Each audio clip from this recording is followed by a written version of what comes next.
LB నగర్లోని Savera wines కు వెళ్ళాడు ప్రవీణ్ కుమార్. అయితే మధ్యాహ్నం 12:24 సమయంలో వైన్స్ లోకి వెళ్ళాడు ప్రవీణ్ వైన్స్ లోకి వెళుతూ ఉండగా వెనక నుంచి ఒక వ్యక్తి ఆయనని ఫోటో తీశాడు. మరి గుర్తెలిగిన వ్యక్తి ఎవరనేది ఇప్పుడు చాలా హాట్ టాపిక్ గా మారింది. ఆ సీసీటీవీ దృశ్యాన్ని మీరు ఆర్టీవీ స్క్రీన్ పైన చూస్తున్నారు. ఈ వీడియోలో ఒక వ్యక్తి బయటకు వస్తున్నాడు చూడండి. అయితే బయటకు రావడంతో ఆయన ఫోటో తీశాడు. ఆ ఫోటో తీయడంతో మరింత బలం చేకూరింది ప్రవీణ్ మృతి పైన. అయితే మరింతగా అనుమానాలు బలపడుతూ ఉన్నాయి. ఇక్కడ మీరు చూడండి, మొదటి నుంచి ఒకసారి మళ్ళీ నేను రిపీట్గా మీకు ప్లే చేసి చూపించే ప్రయత్నం చేస్తాను. అలా ప్రవీణ్ వచ్చి అక్కడ బైక్ ఆపేశాడు. ప్రవీణ్ పగడాల వచ్చి బైక్ ఆపేసి బైక్ స్టాండ్ వేసి కింద దిగిపోయాడు. అయితే పక్కనే మీరు గమనిస్తే కనుక ఒక స్కూటీ పార్క్ చేసి ఉంది. ప్రవీణ్ బైక్ పక్కనే ఒక స్కూటీ పార్క్ చేసి ఉంది.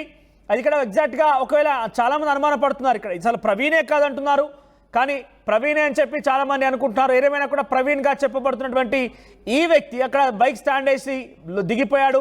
ఒక వ్యక్తి లోపల నుంచి బయటకు వస్తున్నాడు. ప్రవీణ్ అనుమానంగా చూశాడు, వెనక్కి తిరిగిపోయి ఒకసారి ఇక్కడ చూడండి ఆయన ఫోటో తీస్తున్నాడు. ఎగ్జాక్ట్గా ఆయన ప్రవీణ్నే ఫోటో తీశాడా లేదంటే ఇంకెక్కడేదైనా వేరే ఉందా? అసలు ఫోటో ఎందుకు తీయాల్సి వచ్చింది? ఇది అట్ ఎ టైమ్గా అనుకోకుండా ఒకసారి కోఇన్సిడెన్స్గా జరిగిందా?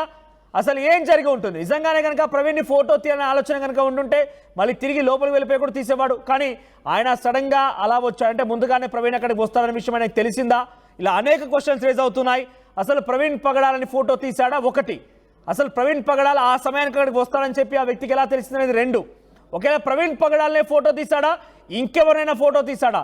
ఇలా అనేక అనుమానాలు వ్యక్తమవుతున్నాయి.